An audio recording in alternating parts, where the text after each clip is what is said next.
नमस्कार दोस्तों, स्वागत है आप सभी का एक बार फिर से हमारे इस चैनल द शास्त्र वॉइस हिंदी पर। दोस्तों, यदि आप भी अपनी लाइफ में कुछ नया सीखने की चाह रखते हैं तो इस चैनल को अभी सब्सक्राइब कर लें। दोस्तों, क्या आप भी आपके घर की सुख शांति, संतान की कमी और धन की कमी या कर्ज से परेशान हैं, या आपका भाग्य आपका साथ नहीं दे रहा है, या आपके पितृ आपसे नाराज है और आपको लगता है कि आपके पितरों की वजह से आपके घर की सुख शांति में रुकावट आ रही है और आपके कार्य नहीं बन रहे हैं, तो दोस्तों, करीब 500 सालों पश्चात 2023 की सबसे बड़ी अमावस भाद्रपद अमावस्या के दिन दीपक से जुड़ा ये आसान और असरदार अचूक उपाय अगर आप कर लेते हैं तो आपकी सोई किस्मत चमक जाएगी और आपकी जिंदगी के हर रास्ते खुल जाएंगे और पितरों से जुड़ी जो भी समस्या है वो मात्र इस एक उपाय से हल हो जाएगी और आपको धनवान माला माल होने से कोई नहीं रोक सकता और आपकी जो भी मनोकामना है वो भी पूरी हो जाएगी। दोस्तों, इस बार 2023 का साल बहुत ही दिव्य और दुर्लभ संयोग लेकर आया है और इस बार 14 सितंबर को भाद्रपद अमावस्या पड़ने जा रही है। और दोस्तों, इस दिन राजयोग, काल सर्प दोष के साथ साथ धन लक्ष्मी योग भी बन रहा है, जिस वजह से इस अमावस्या का बहुत अधिक महत्व बढ़ गया है और इस दिन घर की इस दिशा में एक दीपक जला देने से आपकी सभी समस्याओं का अंत हो जाएगा। इसलिए दोस्तों, वीडियो को आखिर तक जरूर देखें और अगर आप भी अपने जीवन में महादेव की कृपा पाना चाहते हैं तो वीडियो को लाइक करके कमेंट में हर हर महादेव लिखना ना भूलें। दोस्तों, हिंदू धर्म में भाद्र अमावस्या का विशेष महत्व है।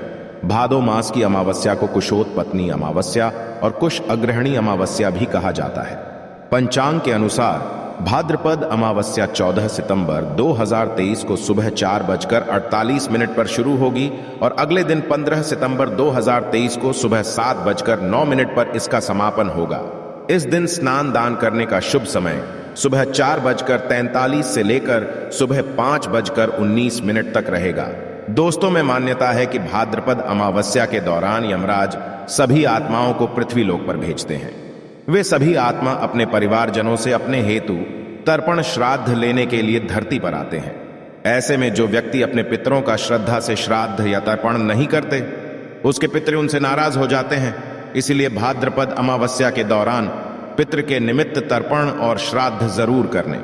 पितृपक्ष में पितृ के लिए श्राद्ध करने से परिवार के सदस्यों की तरक्की का रास्ता खुल जाता है, साथ ही पितृ दोष का भी निवारण होता है। मान्यता है कि पितृ में तर्पण और पिंडदान करने से पितृगण प्रसन्न होते हैं और अपने परिजनों को सुख और संपन्नता का आशीर्वाद देते हैं। दोस्तों, पितृ के निमित्त श्राद्ध और तर्पण पितृ की मृत्यु तिथि पर ही करना चाहिए, यानी कि जिस समय जिस व्यक्ति की मृत्यु होती है उस समय जो तिथि है, चाहे वो कृष्णा पक्ष हो या शुक्ल पक्ष पितृपक्ष के दौरान, उसी तिथि को उस व्यक्ति का श्राद्ध किया जाता है। जैसे कि अगर किसी व्यक्ति की मृत्यु तिथि शुक्ल पक्ष या कृष्ण पक्ष की चतुर्थी है तो पितृपक्ष की चतुर्थी पर उस व्यक्ति का किया जाएगा। जिन पितरों की मृत्यु तिथि पता नहीं होती, उनका श्राद्ध सर्व पितृ अमावस्या पर किया जाता है। हिंदू धर्म में मृत्यु के बाद श्राद्ध करना बेहद जरूरी समझा जाता है। मान्यता है कि अगर अपने पूर्वजों का पूर्वक श्राद्ध और तर्पण नहीं किया जाए तो उन्हें इस लोक से मुक्ति नहीं मिलती और वो भूत प्रेत के रूप में संसार में ही भटकते रहते हैं। इसलिए पितरों की मुक्ति के लिए श्राद्ध पक्ष का बेहद महत्व है। समझा जाता है कि जिनके पितृ उनसे नाराज होते हैं उन्हें पितृदोष लगता। पितृदोष को सबसे जटिल कुंडली दोषों में से एक समझा जाता है। जिनके ऊपर पितृदोष लगा होता है उन्हें किसी भी क्षेत्र में सफलता नहीं मिलती, उन्हें जिंदगी भर दुख पीड़ा से गुजरना पड़ता।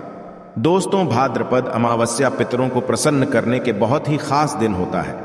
इस दिन आप छोटे छोटे से कर्म करके, छोटे छोटे उपाय करके पितरों को प्रसन्न कर सकते हैं और उनका आशीर्वाद हासिल कर सकते हैं। समझा जाता है कि जिन पर उनके पितरों का आशीर्वाद होता है उन्हें सब देवी देवताओं का भी आशीर्वाद हासिल होता है। आज की इस वीडियो में हम आपको भाद्रपद अमावस्या में किया जाने वाला एक बहुत ही आसान और असरकारक उपाय बताने जा रहे हैं। इस उपाय को करने से पितृ तृप्त होते हैं, अपितु प्रसन्न होते हैं, पितरों का हासिल होता है और पितरों के आशीर्वाद से पितृ दोष से मुक्ति मिलती है और बिगड़े काम बनने लगते हैं। जीवन में खुशहाली आती है और हर क्षेत्र में सफलता मिलती है। दोस्तों, इस उपाय को सही तरह से करने के लिए आप हमारे इस वीडियो को आखिर तक जरूर दें। तो दोस्तों, आइए जानते हैं इस उपाय के बारे में। दोस्तों, इस उपाय को करते समय पवित्रता का विशेष ध्यान रखें। अगर आपने स्नान कर लिया है तो रात्रि के समय आप अच्छी तरह से मुंह हाथ पैर धो लें। धुले वस्त्र धारण करके ही आप ये उपाय करें। उपाय करने के लिए आपको जरूरत होगी एक दीपक की दीपक कोई भी जलेगा, मिट्टी का, धातु का, आटे का कोई भी जलेगा। अगर आटे का दीपक ले रहे हैं तो शुद्ध जल मिलाकर बिना नमक के आटे का ही दीपक बनाएं। इस दीपक में रुई की बाती लगाए, शुद्ध घी डाले ना हो तो आप सरसों का तेल भी ले सकते हैं, परंतु दूसरे किसी तेल का उपाय ना करें। यह दीपक आपको सूर्यास्त के समय यानी रात्रि के समय ही शाम की हो जाने के बाद आप ये दीपक जला सकते हैं। इस दीपक को मंदिर के अंदर ना रखें। मंदिर के पास किसी साफ स्थान पर आप इस दीपक को रख सकते हैं या फिर एक लकड़ी के पाटे पर आप इस दीपक को रख सकते हैं। दीपक रखने से पहले उसे आसन जरूर दें, यानी दीपक के नीचे थोड़े से अक्षत यानी थोड़े से साबुत चावल रखें, फिर उसके ऊपर ही दीपक को रखें और जलाएं। दीपक जलाते ध्यान रखना है कि दीपक की बाती दक्षिण दिशा की तरफ होनी चाहिए। इस दीपक को घर के दक्षिण कोने में किसी साफ स्थान पर भी जला सकते हैं। दोस्तों, दक्षिण दिशा पितरों की दिशा मानी जाती है। दक्षिण दिशा में ही पितृलोक है। समझा जाता है कि पितृपक्ष में पितृलोक से, दक्षिण दिशा से ही पितृ हमें आशीर्वाद देने धरती पर आ जाते हैं। इसलिए पितरों को प्रसन्न करने के लिए, उनका आशीर्वाद हासिल करने के लिए अमावस्या की रात को दक्षिण मुखी दीपक जलाया जाता है। इससे पितरों की आत्मा को शांति मिलती है। तो आम दिनों केवल अमावस्या की रात्रि को दक्षिण मुखी दीप दान करना चाहिए, क्योंकि दीप जलाना शुभ अवसर पर एक अनिवार्य परंपरा समझा जाता है। तो मान्यताओं के अनुसार दीपक की लौ सही दिशा में होनी चाहिए। कहा जाता है श्रद्धा से पितरों के निमित्त किया हुआ दान ही श्राद्ध है। इसलिए अमावस्या की रात्रि को श्रद्धा पूर्वक दक्षिण मुखी दीपदान करने से पितरों का आशीर्वाद मिलता है, श्राद्ध करने का पुण्य फल हासिल होता है। ये खास दीपक जलाने के आप वहीं पर आसन बिछाकर बैठ जाए और दक्षिण दिशा की तरफ मुंह करके पितृदेव के इस मंत्र का 108 बार जाप करें। मंत्र है। इसके बाद भगवान विष्णु जी के महामंत्र, इसका भी एक माला जाप करें। दोस्तों, भगवान विष्णु जी को पितरों के देवता समझा जाता है, इसीलिए पितरों को प्रसन्न करने के लिए भगवान विष्णु का पूजन जरूर ही करना चाहिए। इस दिन गीता का पाठ करना, विष्णु सहस्त्र नाम का पाठ करना शुभ होता है। इस दिन पितरों के निमित्त आप थोड़ा सा अनाज निकाल कर रखें और दूसरे दिन किसी गरीब व्यक्ति को दान में दें। इससे भी पितरों का आशीर्वाद मिलता है। कहते हैं ऐसा दान करने से पितरों की भूख प्यास मिट जाती है। पितृ तृप्त श्रद्धा से दिया ऐसा दान श्राद्ध के सामान ही समझा जाता है और श्राद्ध कर्म से बढ़कर मनुष्य के लिए कोई दूसरा कल्याण व्रत मार्ग नहीं है। इससे आयु बढ़ती है, सभी दुख हो जाते हैं। न केवल पितृ दोष से मुक्ति मिलती है, बल्कि उनकी कृपा से परिवार के सदस्य तरक्की करते हैं। पितृ सुख समृद्धि का आशीर्वाद देते हैं। पितृ भी देवता तुल्य माने गए हैं, इसलिए उनमें देवताओं की तरह आशीर्वाद देने की क्षमता होती है। तो पूजन मंत्र जाप के बाद भगवान श्री हरि विष्णु और मां लक्ष्मी को करें। उनसे अपने पितरों की आत्मा की शांति की प्रार्थना करें। इसके बाद आप अपने पितृदेव और कुलदेवता का स्मरण करके उन्हें नमस्कार करें। अपने कष्टों के निवारण हेतु प्रार्थना करें। पितृदोष से प्रार्थना करें और उनसे प्रार्थना करें कि वे आप पर और आपके परिवार पर अपना आशीष सदैव बनाए रखें। उपाय करने के बाद दूसरे दिन दीपक के नीचे जो चावल रखे हुए थे उन्हें पक्षियों को ढाल दें। अगर आपने आटे का दीपक बनाया है तो उसके भी छोटे छोटे टुकड़े करके पक्षियों को ढाल दें। पितरों के निमित्त किए ऐसे धार्मिक कार्य या उपाय उन्हें संतुष्ट करके हमें उनका आशीर्वाद दिलाने में सहायक होते हैं। जिंदगी में सफलता पाने के लिए एक आशीर्वाद बहुत जरूरी होता है। दोस्तों, इस उपाय के जरिए आप भगवान विष्णु और मां लक्ष्मी जी के साथ साथ पितरों की भी कृपा हासिल कर सकते हैं। इससे पितृदोष से मुक्ति मिलती है और जीवन में आ रही अनेक समस्याओं का अंत हो जाता है। वहीं दोस्तों, इस दिन काल सर्प योग, धन लक्ष्मी योग और भी कई सारे दिव्य और दुर्लभ महाशुभ संयोग बन रहे हैं और इस दिन की कृपा कुछ विशेष राशियों पर पड़ने जा रही है। ये राशियां धन से मालामाल हो जाएंगी। तो आइए जान लेते हैं कि आखिर कौन कौन सी राशियां हैं जिनके ऊपर भगवान भोलेनाथ की कृपा बरस रही है। लिस्ट में दोस्तों सबसे पहला नाम आता है मेष राशि का। मेष राशि जात को बता दे कि अब भाद्रपद अमावस्या का दिन भगवान भोलेनाथ की अपार कृपा बरसेगी। व्यापार तेजी से चलेगा। व्यापार में अगर किसी तरह कोई रुकावट आ रही थी या फिर विघ्न बाधाएं आ रही थी तो दूर होंगी। कारोबार का विस्तार भी करेंगे। महत्वपूर्ण अवसर हासिल होंगे। नए कार्यों की शुरुआत करेंगे। नौकरी लगने की संभावना बनी हुई है। बिजनेस व्यापार में रुका हुआ फंसा हुआ धन हासिल होगा। कार्य क्षेत्र में आपको फायदा देखने को मिलेगा। लंबे समय से पेंडिंग कामों को पूरा करेंगे और कुछ अधूरे कार्यों को भी पूरा करेंगे। साथ ही साथ बता दें कि इनकम बढ़ेगी। कार्यक्षेत्र में आपको अधिक से अधिक लाभ देखने को मिलेगा। लंबे समय से पेंडिंग कामों को पूरा करेंगे।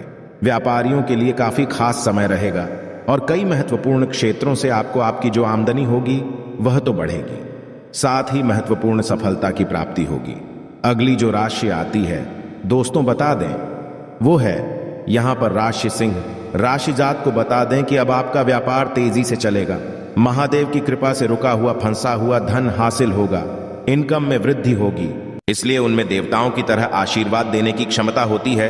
तो पूजन मंत्र जाप के बाद भगवान श्री हरि विष्णु और मां लक्ष्मी को करें। उनसे अपने पितरों की आत्मा की शांति की प्रार्थना करें। इसके बाद आप अपने पितृदेव और कुलदेवता का स्मरण करके उन्हें नमस्कार करें। अपने कष्टों के निवारण हेतु प्रार्थना करें।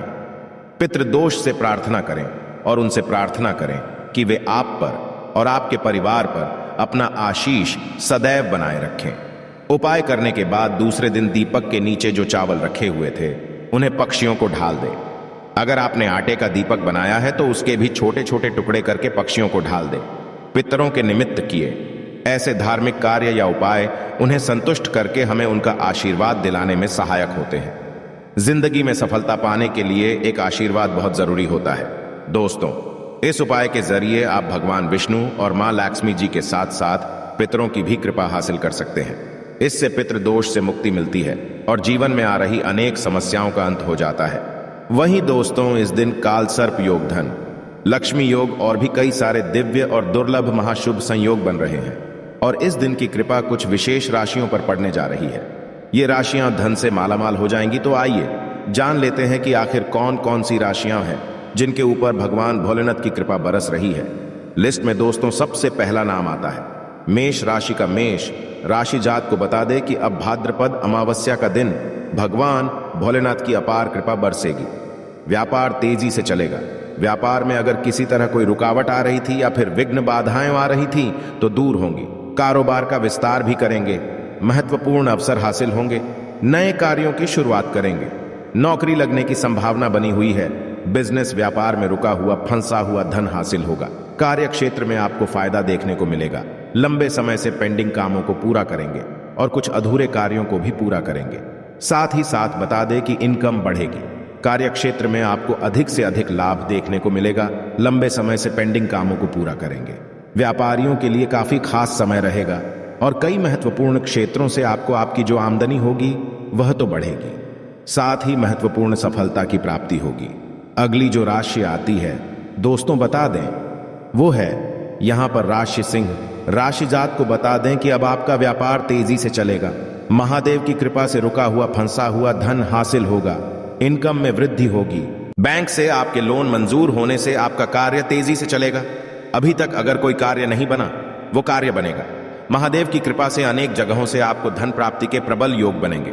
अब अगली जो छठवीं राशि आती है वो है यहां पर मीन राशि। मीन राशि जात को इस अमावस्या के दिन बन रहे दिव्य और दुर्लभ शुभ संयोग से आपका रुका हुआ फंसा हुआ धन हासिल, साथ ही साथ लिखा पढ़ी का मामला 16वें होगा और यात्रा से भी आपको लाभ होता हुआ नजर आएगा। विदेश जा सकते हैं। शिक्षा में बड़े संस्था में दाखिला ले पाएंगे और इस समय आपको आपके घर परिवार में बड़ी जिम्मेदारी मिलती नजर आएगी। माता पिता का सपोर्ट, भाई बहनों का सपोर्ट, कई बड़े क्षेत्रों से लाभ होगा। अधूरे कार्यों को पूरा करेंगे। मनचाही सफलता हासिल होगी। कुछ ऐसे कार्य भी पूरे होंगे जो काफी समय से अधूरे पड़े थे। आशा है कि आज की इस प्रस्तुति में बताई गई जानकारी आपको अच्छे से समझ आ गई होगी। वीडियो अच्छा लगा हो तो एक लाइक अवश्य कर दें। धन्यवाद वीडियो के अंत तक बने रहने के लिए।